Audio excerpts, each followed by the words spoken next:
সপ্তাহে একটা ছুটি পাই, ছুটির দিনটা ডিউটি করতে হয়।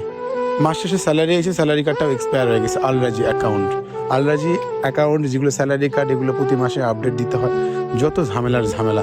এমনিতে কাজের পাড়া, মানসিকভাবে নাই ঘুম নাই খাওয়া দাওয়া, এরপরে মাস শেষে স্যালারিটা যখন হাতে পাই, দুনিয়ার কাহিনী। তো যাই হোক, জীবনে চলার পথে সবসময় এগুলো প্যারা থাকে।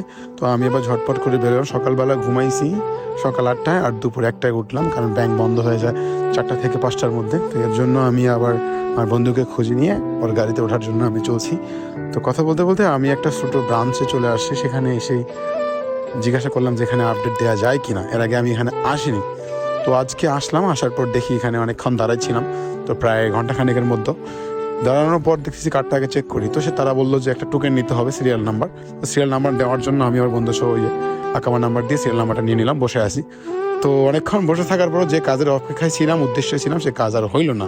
কারণ এটা ছোটো ব্রাঞ্চে হবে না, বড় ব্রাঞ্চে যাইতে হবে এই স্যালারি কার্ডের আপডেট অন্য ব্রাঞ্চে।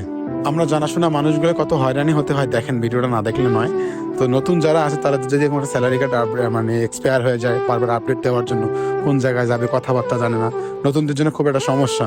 তো যাই হোক, আমরা অনেক জায়গায় ঘোরাঘুরির পর একটা ভালো ব্রাঞ্চে চলে আসি, তহবিল আলরাজি অ্যাকাউন্টে আসলাম। সেখানে বাঙালি ভাই দেখা পেলাম, করে যেখানে দাঁড়ান 10 মিনিটের মধ্যে সিরিয়াল ধরলে হবে। এখানে এসে প্রায় 1 থেকে 1.5 ঘন্টার মতো সিরিয়াল নাম্বার নিয়ে বসে আছি। তারপরে আপডেট দিছি, কিন্তু আপডেট দেওয়ার পর মেন হচ্ছে স্যালারিটা আমরা আমাদের কার্ড থেকে টাকা বের করতে পারিনি।